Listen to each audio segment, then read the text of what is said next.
Hello and welcome to Health 220. My name is Mickey Yanchevsky and I will be your instructor for the semester. This slide presentation is to give you a little bit of information about me, my background, and some ideas on how to be productive and successful in an online course. So a little bit about me. I'm a Master Certified Health Education Specialist.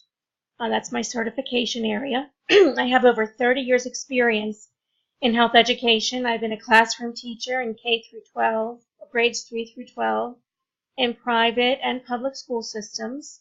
I was the first AIDS education prevention facilitator for Baltimore City schools. I co-led a worksite wellness program in a major school system. I've been an assistant principal.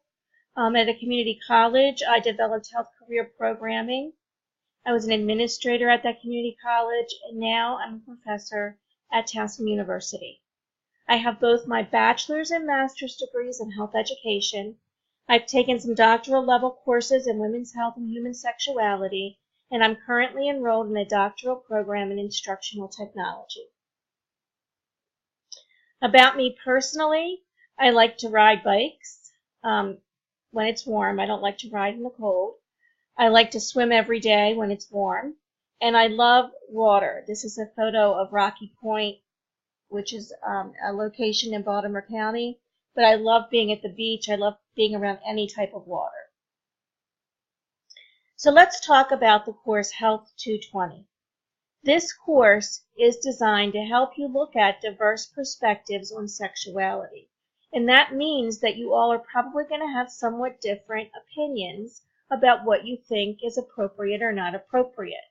This course requires you to respect other people's opinions.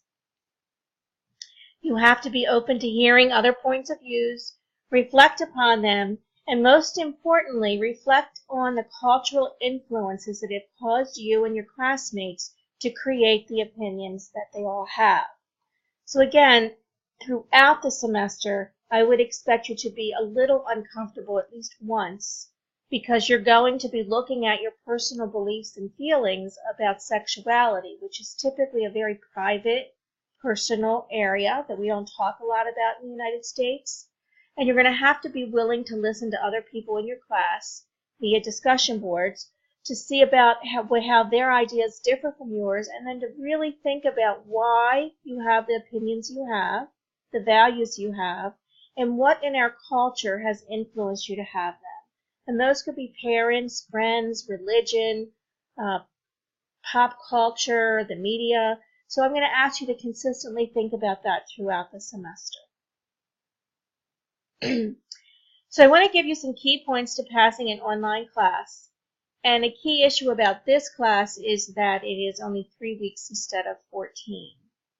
So you really need to be careful to schedule time for your class. You need to say every Monday, Wednesday, and Thursday from 8 a.m. to noon, I'm going to do this class. Or every Saturday and Sunday, I'm going to do all my reading and turn in all my assignments on Sundays. Whatever it is you decide, you really need to block it into your calendar just as if you were taking a face-to-face class. And that's what I mean by treating this like a face-to-face class. You need to really schedule time to do your classes.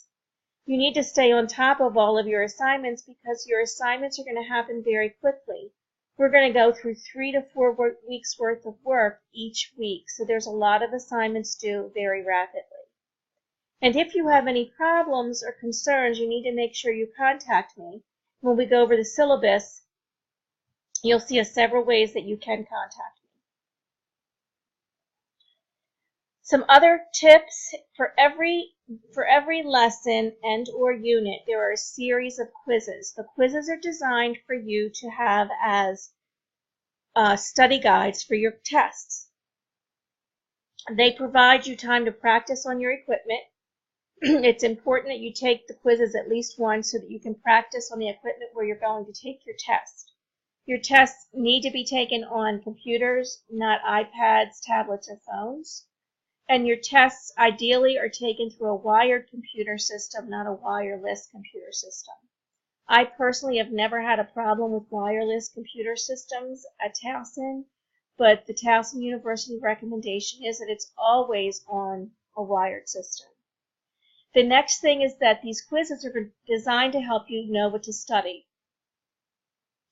So you could take the quizzes as many times as you want. They're unlimited. Each time you take the quizzes, you get different questions with different answers and order of answers. And so that gives you an idea of what you need to learn. So if you get all the anatomy questions wrong or almost all the anatomy questions wrong on the quizzes, you know you need to spend time studying that. If you see that you get all the theories wrong, then you know you need to study that. Whatever it is that you consistently are getting incorrect on your quizzes, you need to then go back and study for your test. Other important issues is I will be holding you to somewhat of an APA format. It will not be like a 300 or 400 level class, but in the health field we use APA. So I'm going to expect you to use APA when you're writing your papers. If you don't have a book, one thing you do is to purchase a book, or you can use Purdue AL, or you can do Towson's library site. And hopefully I'll give you some basic guidelines on APA, but for the most part, you're going to have to look it up. And it's not hard to learn, but you do get points on every assignment for doing it correctly.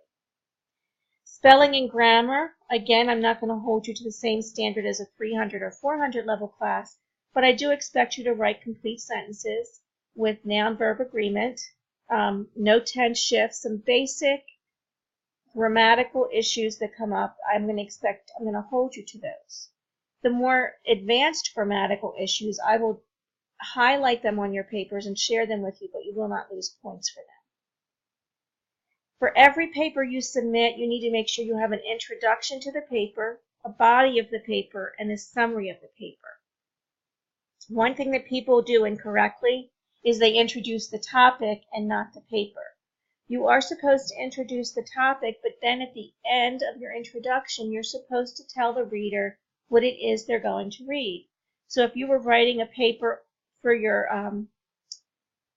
project, one of your projects, your larger projects in the class, your introduction might be, for example, if it's on rape, here's some definitions of rape, here's how many people are raped or sexually assaulted every year in the United States. And because this is such a critical issue, we're going to now examine the history of rape laws, what current rape laws are, and some future trends in rape. You would then talk about those issues in that exact same order in your paper, and then your summary of your paper would summarize the issue and then summarize the fact that you discussed the history of rape laws, current rape laws, and what are some future trends that you might see. So make sure you introduce your paper, you write exactly what you say you're going to do in your introduction, and you summarize what you did in your summary. Please make sure you proof all your papers before you submit them, and most importantly, please follow the directions. This class has very specific scoring rubrics, and you need to follow them. If you follow the scoring rubrics and you take the quizzes, you're going to do great in this class. If you ignore the scoring rubrics and you don't take the quizzes, you're not going to do so well. And that's from experience in teaching the course. So that's the end of the introduction to me and how to do well in the class. I look forward to seeing your discussion posts where you introduce yourself to me and your classmates.